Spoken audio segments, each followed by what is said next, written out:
Hey everybody, here we are, day 18 of 22 days of push-ups and 22 days of talking about veteran suicide.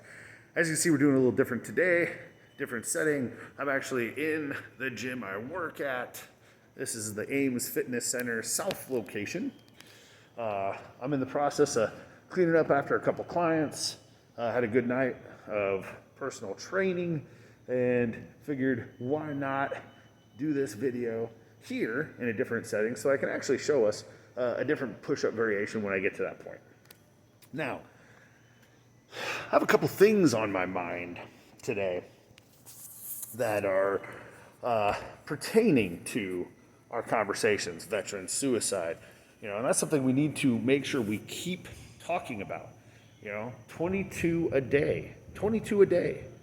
That's almost one every hour. I have to keep bringing that up. But it's the truth, 22 a day. That's mind-boggling.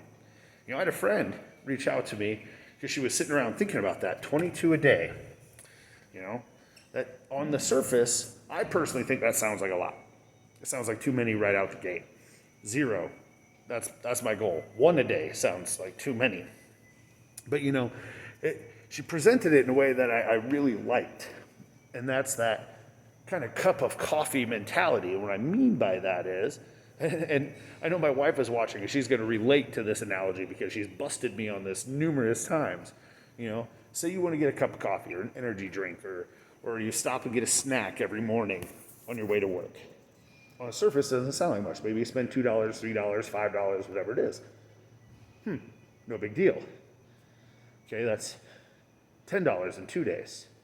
$15 in 3 days. We see how we're building here. So if we got 22 a day, how does that add up over the weeks, over the months, over the years? And we've been in armed conflict for the longest span of time in American history.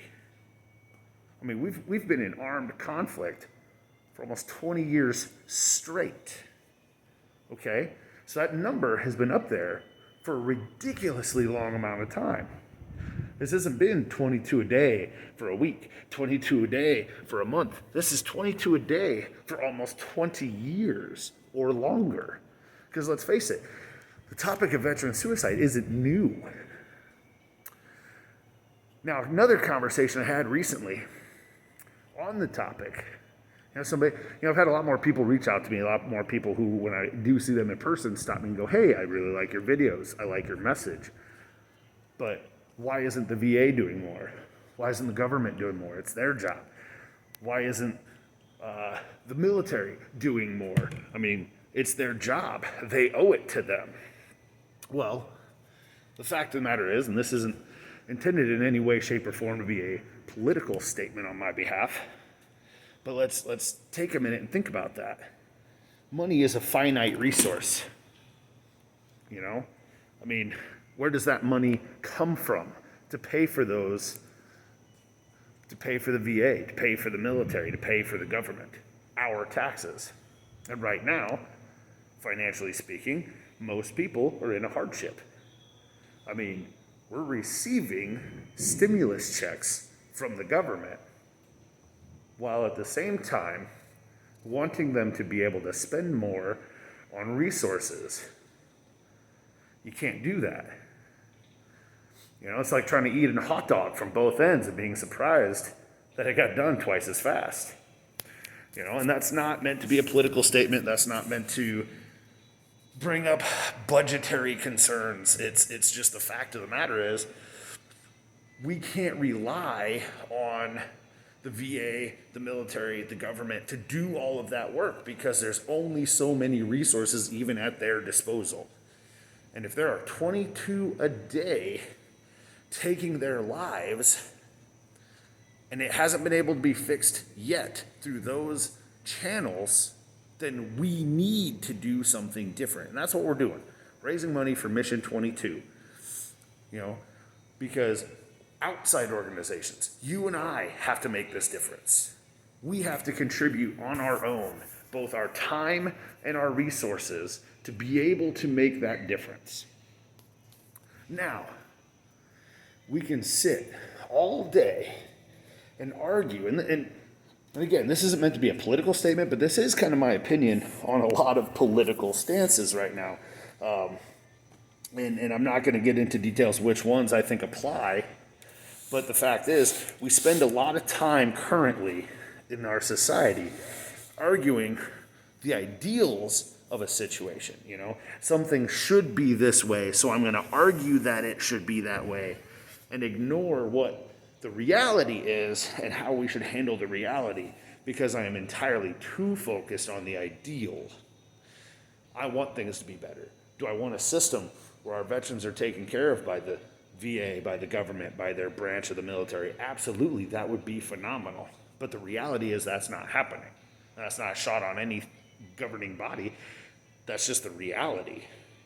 So rather than waste my time arguing about what should be, I wish to put that energy into doing what I can for now to make a difference, and we can continue to work towards that goal.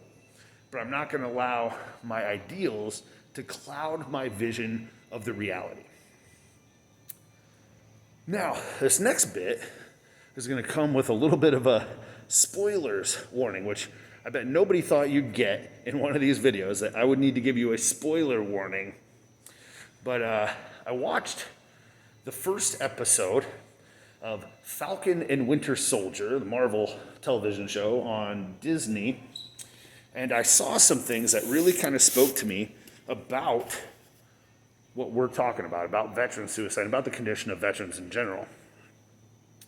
Now, I don't think anything I'm going to say is going to have a huge impact on the storyline, so I don't feel like I'm ruining anything for anybody, but if you do not wish to hear what I'm about to say about the TV show, I completely understand. Please fast forward or watch this after you watch the episode. All right, I gave you a minute. You either clicked or you're ready to keep watching. So first thing I noticed, one of the things I noticed that stood out to me, and it kind of pertains to, like I said, financial resources. And there's a scene where Sam, the Falcon, is attempting to get a loan through the bank. And the banker is surprised at his lack of income because, as a hero, he feels he should be taken care of. And I think that is something we take for granted. We look at our service members and we think, well, they've had this job. It is a job that pays. It is a permanent or a full-time employment situation. They have all these benefits. They have everything paid for, clothing, insurance, etc. So how do they not have financial capabilities to get themselves out of challenging situations? The fact is, one, the military does not pay like you'd think when you're in. Two, regardless of people's opinions of your status as a hero, the reality is you're an average, everyday Joe or Jane just trying to make your way in this world. And when you get out of the military, or even when you're in, you still struggle to make ends meet. You still exist paycheck to paycheck because guess what? You still have car payments, you still have insurance payments, you still have house payments depending upon whether you live on or off post. You still have children you need to provide for. You may have a spouse you need to provide for. The fact of the matter is, it is no different than any other job. And if you struggle sometimes financially, guess what? So do our heroes. Also, along with that is the fact that we don't get, yes, there are VA loans, yes, there are opportunities for us, but at the same time, that doesn't mean banking institutions are beating down my door and throwing cash at me left and right. There are a lot of loopholes. Again, there's only so much money out there. We still struggle. And with that struggle comes a sense of failure. And we're talking about men and women for whom failure is a much bigger deal because they have spent their lives in a situation where failure is literally life and death. And it's hard to shut that mindset off. So when you approach life with failure is death kind of mindset, failure is not an option when you are caught in a situation where you can't seem to do anything but fail, that affects you on a very deep, deep level. Now, the other issue or other thing that I picked up on this episode that really spoke to me happened fairly early on, and it involves Bucky Barnes, the Winter Soldier, going through some therapy and not wanting to talk to his therapist, as well as the fact that he seems to be having nightmares of his experiences, coupled with guilt. Now, one of the things that is the hardest for veterans to do is admit they have a problem and talk about those problems. That is why they find themselves hopeless, helpless, and feel like they have no way out but to take their lives, because they don't think anybody can relate or anybody wants to listen, or worse, they don't want to share. When a veteran doesn't want to share their situation with you, that's not saying anything about you. And I think that's another thing that gets misconstrued, is it's never a case of, oh, I just don't want to tell you, you wouldn't understand. Sometimes that is the case, but other times it's shame, it's fear, it's personal in that I don't want you to look at me differently. This is something I judge myself for, I feel guilty for. Either I took a life or I lost a friend and feel like I should have been able to stop that. Or I took a life and that haunts me. I don't want to share that with you because I don't want you to look at me differently, because I already look at me differently. So it's hard to think that you won't. It's hard to let go of that sense of judgment, particularly if you're already judging yourself for it. You know, if you have,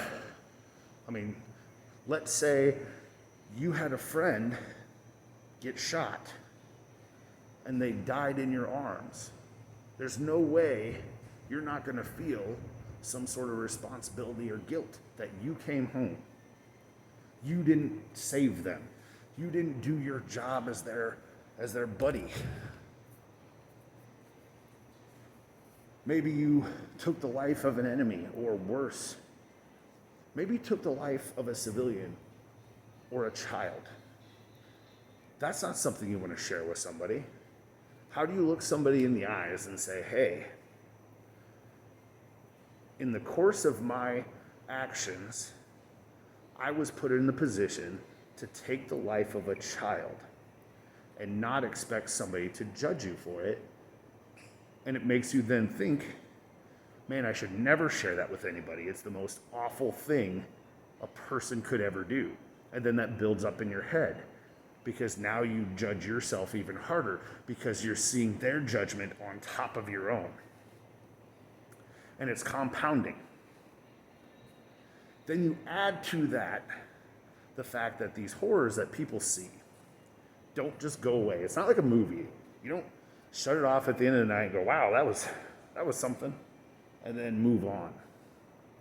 Every time they close their eyes, they see those faces, just as vibrant as when it happened, sometimes more so. Every time they try to sleep, every time they're calm or attempt to be calm, every time they're alone, and if they're alone a lot, then they're seeing it a lot, which is why we need to not leave them alone. I know that seems ridiculous. We need to beat down that door of exclusion. We need to reach out and let them know, hey, I'm not going to look at you differently. I'm not going to judge you. And we need to approach these conversations with an open mind. Because I'm going to tell you right now, any veteran who is struggling and you try to reach out to and talk to about these subjects will have a hard time believing that you can listen and hear their tale without judgment. Because they've already convinced themselves that that's impossible. And because you haven't been there, and maybe you have been, and that will be helpful. But if you haven't, it is going to be a struggle. Because they're going to have a hard time saying, well, yeah, absolutely you can relate. Absolutely, I believe you're not going to judge me. Absolutely, I believe I can tell you this in complete confidence, and you will look at me the exact same as you always have. That's tough. That's tough to go through life feeling that way. But on the flip side of that coin, for those of you who do feel that, for those of you who have been through those situations and are currently battling with that, you can't define yourself by that action. You can't define yourself by what you did. It's funny that is something that even this episode spoke to me on is, and again, spoilers, I hope I'm not ruining anything for anybody, but it's not huge plot points necessarily, as much as it's character development points. And that's, the therapist encourages Bucky Barnes to tell people when he's trying to deal with his problems. He's trying to, person by person or incident by incident, try to reconcile or at least come to terms with what he has done. Is say, I am not the Winter Soldier. I am Bucky Barnes. And that pertains to each and every one of you. You were not the friend you lost. You are not the limb you are missing. You are not the person that you shot. You are not the mistakes you have made. You are not the actions you were forced to take. You are not. You are a human being, a valuable human being who has been through something traumatic and stressful and dynamic that is life-changing. That can be horrible and amazing at the same time. And it can be tragic. But you are more than that situation. You are special. You have the ability to grow. You have the ability to heal. You have the ability to turn that situation into an experience to learn from, and more importantly, to teach from and help others through that trauma. And I know that's asking a lot, especially for somebody who's been through some of the worst of the worst. But that's what we need to do. And I know it's so cliche, and I know I've heard it. I know 100 of you have heard it. I've heard millions of you have heard it. And I know it's the initial reaction of everybody who hasn't served to hearing these kind of traumatic situations. And that's that you did what you had to do in the moment. And that's what war is. And I know there's no comfort in that. There isn't. It doesn't make you feel better. But it doesn't make it any less true. I know it doesn't make you feel any less responsible for what happened. And I know it doesn't allow you to sleep better at night hearing that. But when you do hear it, know that those people are trying to help you. Know that those people are trying to tell you in their best way they can think of, hey, I don't judge you or define you by that action. And if others don't judge you and define you by that action, you need to stop judging yourself and defining yourself by that action. And that's asking a lot. But we need to step beyond our trauma. We need to step beyond our challenges and grow and learn and be better versions of ourselves and allow ourselves to overcome so that we aren't just a statistic. I don't want you to be one of 22. I want you to be the Cinderella story. I want you to be the person who overcomes and helps their buddies overcome time and time again. I want you to be the person doing these videos. I want you to be the person starting your own fundraiser for this. Because I believe in you.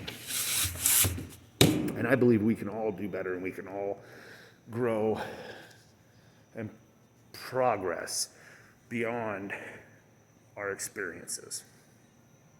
Don't allow seconds of your life to define the rest of it. Even months, years, whatever your service was, whatever the trauma is that sticks with you. Don't allow that to be how you define yourself for the rest of your life.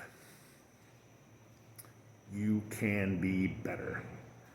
Now, what we're going to do today, this is difficult as I'm trying to hold my phone, clean exercise equipment, and set things up for my little demonstration here.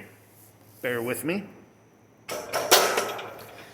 Okay, so what we're going to do, first and foremost, am I able to, and I'll probably just have to turn it around.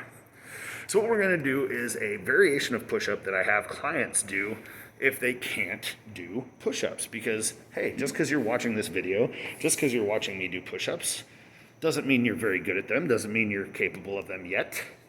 Notice I said yet. I think everybody has the capability if they train properly. So what we're going to do is a different variation. So what you'll see that I have set up here is a squat rack, and I have a bar set here. Now what that's going to allow me to do is do my push-ups from an elevated position where I'm not on the flat of the ground. I'm raising my upper body up, making it a little bit easier. The other benefit is, instead of bending my wrist back, I'm going to be able to brace my wrist a little bit better. So if you have wrist issues, this is another variation that helps. So what we're going to do, and hopefully you'll be able to hear me, I'll try to talk loud. If I can find a position to put this in where you can see me.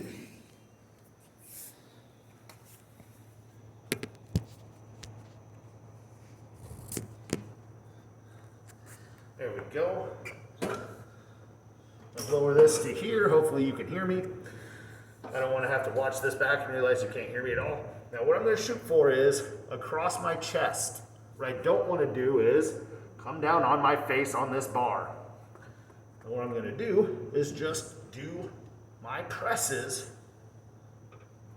3, 4, from this elevated position. 5, 6, 7, and as I get better, 8, I can lower this. 9, 10, 11, 12, 13, 14, 15. If you notice, 16, I'm keeping my elbows, 17, 18, below the level of my shoulder, 19, 20, 21, 22. Because if I can keep my elbows below the level of my shoulder, I run less risk of damaging my rotator cuff, which I've torn before. So let's not have that happen again. 22 every day. And every minute we talk about whose responsibility it should be to fix it, we lose another one. Take the responsibility on yourself. Not the VA, not the military, not the government, us. Because at the end of the day, these men and women didn't go to fight for the military, for the government, for the VA. They fought for us. We owe them. They paid the price for us. Let's pay it back.